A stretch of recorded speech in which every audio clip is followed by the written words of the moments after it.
자, 5.18입니다. 4.19 혁명으로 인해서 자, 결과가 어떻게 됐죠?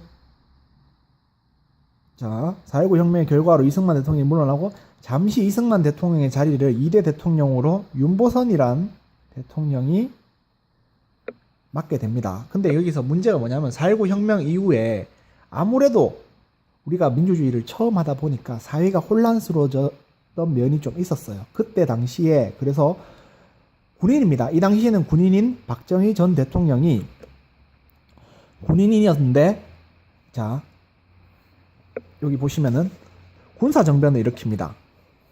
군사정변을 탱크를 이끌고 내가 대통령 하겠다고 탱크를 이끌고 갑니다.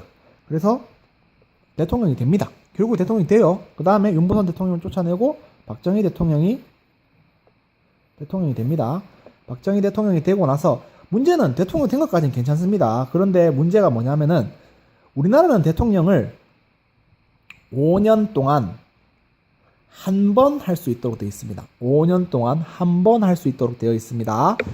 5년 동안 한 번 할 수 있는 대통령 제도를 어떻게 바꿨냐면요. 3번까지 할 수 있도록 바꾸려고 합니다.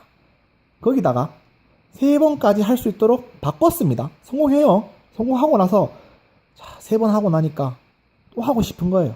그러니까 횟수의 제한, 무제한. 나는 대통령 죽을 때까지 하겠다.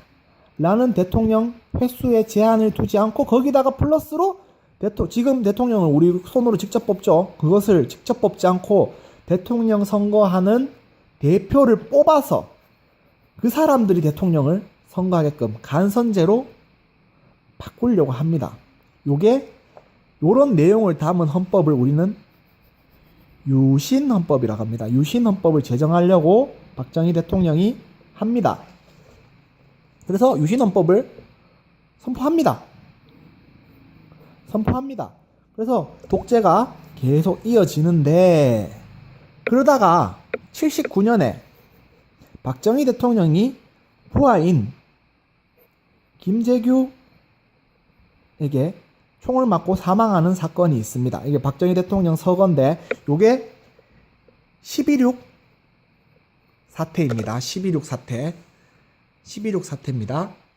잠시만요. 선생님이 12.6 사태에 대해서 화면을 한번 보여드릴게요.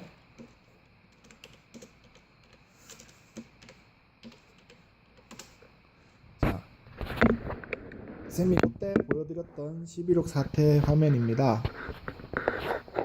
이렇게 회식 중에 부하인 김재규에 의해서 총을 맞고 사망하게 되고 서거하시게 됩니다. 이렇게 독재를 이어나가던 박정희 대통령은 부하의 총에 맞아서 사망하게 되는 사건이 12.6 사태입니다. 12.6 사태가 일어나고 79년입니다. 일어나고 이 12.6 사태의 조사관으로서 전두환이라는 군인입니다. 이 당시 신분은 군인입니다. 군인이 조사관으로서 이제 조사를 시작하게 됩니다. 이 조사를 시작하게 되는데 이제 조사관이다 보니까 아무나 잡아들일 수 있는 권한이 있었어요.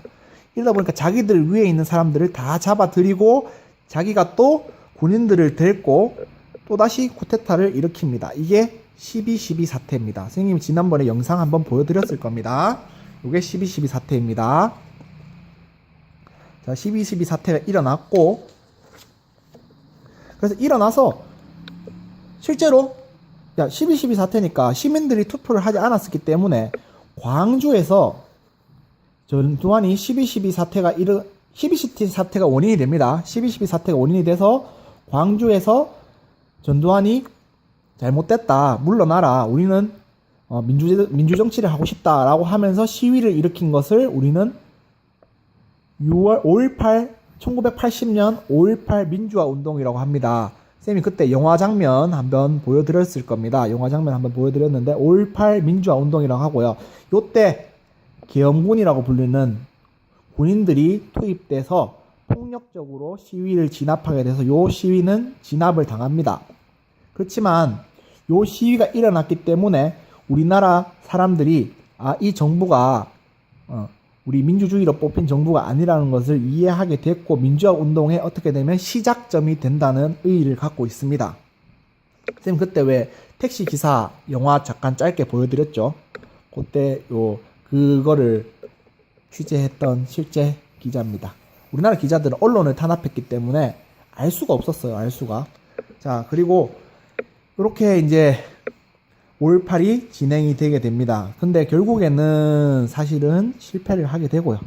실패를 하다 보니까 전두환 대통령이 7년간 1980년에서 87년까지 7년간 대통령직을 하게 됩니다. 자, 여기까지 5.18이었습니다.